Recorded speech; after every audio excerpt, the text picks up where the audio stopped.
Harvard ran an experiment. One group of students went to their normal physics lecture, the other stayed in their dorm and studied with an AI tutor instead. Same topic, same amount of time, but the difference was that second group learned twice as much. They were more eager to learn, they were more motivated. This teacher, who has been teaching this course for years, called the results shocking. So, the next time somebody says that AI won't touch education, I want you to remember this. Welcome to episode 2 of AI and Your Career. Hi, I'm Kalash, and Kusha to those who know me. The series is where we go field by field to know what actually is happening around us.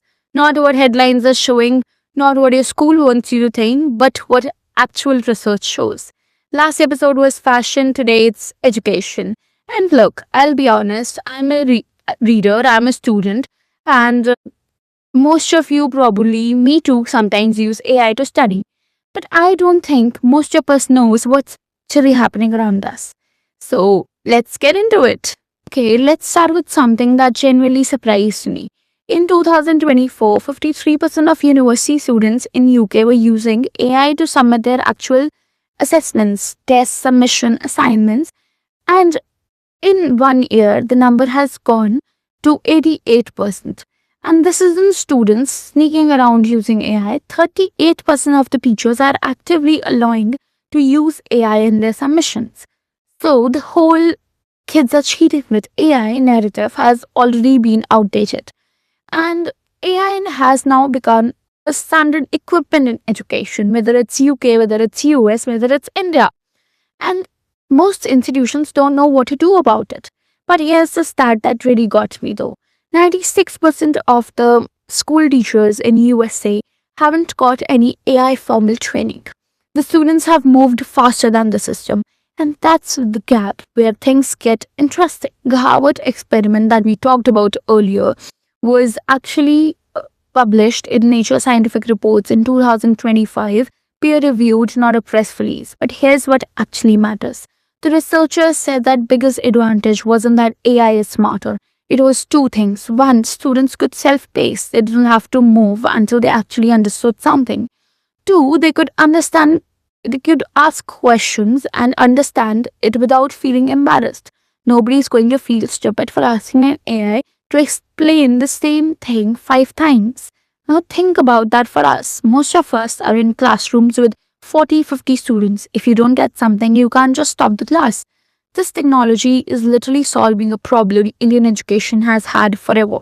Let's be specific. A Pew Research survey of AI experts that actually built this stuff found that nearly one of them expects the AI to put teaching jobs at risk within 20 years. But it's not uniform. The roles most at risk are the ones where the entire value is information delivery. Tutors, test prep coaches, basic skill instructors. That work is automable and it's already being automated. The roles that are safe are the ones built around something that AI genuinely can't replicate. Noticing when a student is struggling before they say anything, making someone feel like they belong in that subject. The mentor who changes how a kid sees themselves. Research consistently shows that the individual teacher is the single biggest in school factor of student outcomes. Not the syllabus, not the school, the teacher. That's not going anywhere. But here's the uncomfortable bit. A lot of teachers can't do that right now because they are buried in grading and admin and lesson planning stuff. AI can free them from all that, whether schools actually use that time for the human stuff or cut them out for budgets. That's a policy question. And honestly, given how institutions work, I'm not optimistic. Okay, but here's where I have to be honest because the same study found something uncomfortable.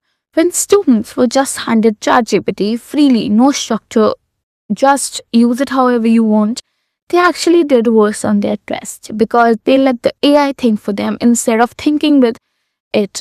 The AI gave them answer, they wrote it down, it was fully structured, they felt like they learned something, but when it mattered, when in a viva, in an exam, or they had to understand the concept, they needed the answers, it wasn't there. I have done this. You probably have done this. And I think the thing is nobody's talking about it. AI can make you twice as good or it can make you very good at faking it that you learned something. The difference is entirely in how you use it. Students who use it to push their thinking will genuinely pull ahead. Students who use it to skip the hard parts are going to hit a wall eventually. They just don't know it's coming. Now, here's the career angle that nobody in India has been talking about seriously yet. The coaching industry in this country is massive. We are talking about Kota, Ellen, Akash, an academy, crores of students, thousands of teachers, a business model built entirely on one fact that exam prep needs human instruction at scale. And that model has a direct competitor now. Khan Migo, I hope I'm pronouncing it right, built by Khan Academy, adapts how you learn. It's free, it's available 24/7 based on the Harvard data, it outperforms Classroom. There are startups right now that are building AI tutors specifically for JEE NEET UPSC. The question isn't whether this will threaten the coaching industry, because it obviously does.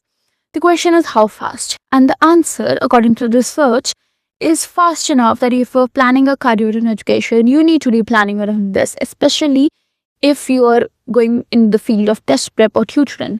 The teachers who are going to stick will have qualities that AI generally don't.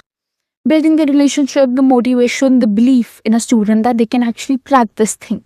The ones who are just delivering content, that's the path which actually AI is taking over. This was episode 2 of AI and your career, and I know education field is evolving. Every other field would evolve, guys. And to figure it out with me, subscribe to the channel and comment below which field do you want me to explore next.